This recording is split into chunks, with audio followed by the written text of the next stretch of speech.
You may be seated, and I introduce Linda Held.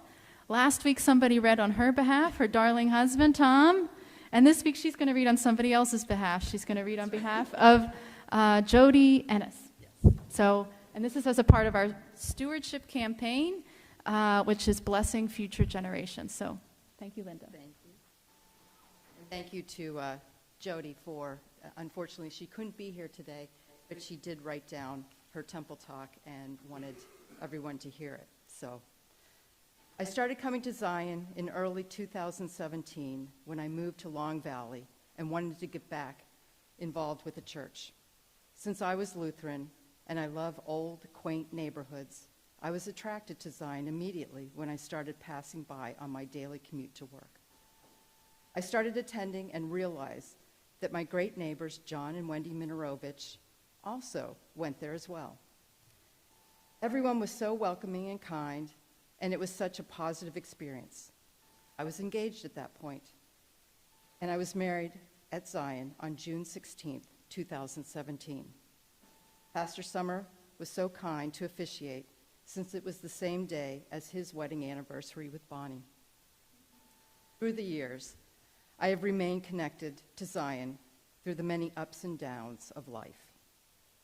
And it was due to an unexpected personal experience that I really relied on my faith and connection to get me through. Unfortunately, we never know what life will bring, and I ended up getting divorced a few years into my marriage. That really rocked my world and made me go through so many emotions. Coming to church, praying, and staying connected to God was so important during that time. I don't know how I would have gotten through my divorce without having my faith and keeping ties to such great community at Zion. I want to stay connected to this community because the congregation is so nice and friendly. It supports so many great ministries and works within the local community. And I always learn each and every service I attend. It was very grounding to come to Zion and put things in perspective, as I know I can get caught up with all the noise of everyday life.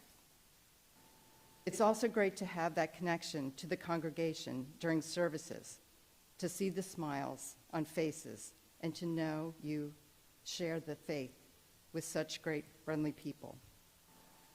Also, I'm very interested in history, and just knowing this church and community has been around for centuries makes this specific church so special.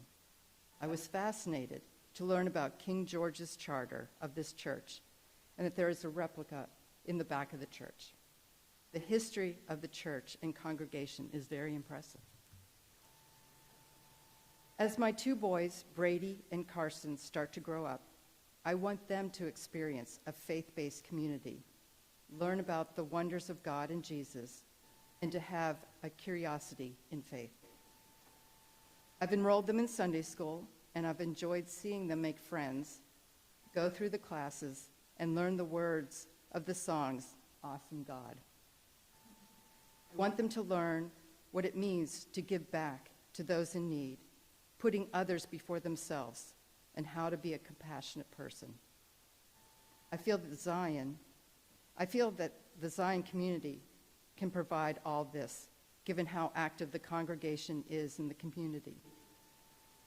As they get older, I would love for them to be involved in these activities. I want them to know the Bible, understand the key lessons as they relate to everyday life, and learn to have a personal relationship with Jesus and God. It would be great to see them grow in these aspects through the community of Zion.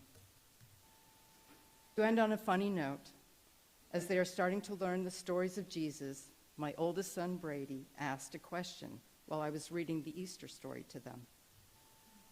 He asked if there was one God, and I said, yes, there's one God. And he said, wow, he must have a lot of mouths to be able to talk to everyone in the world.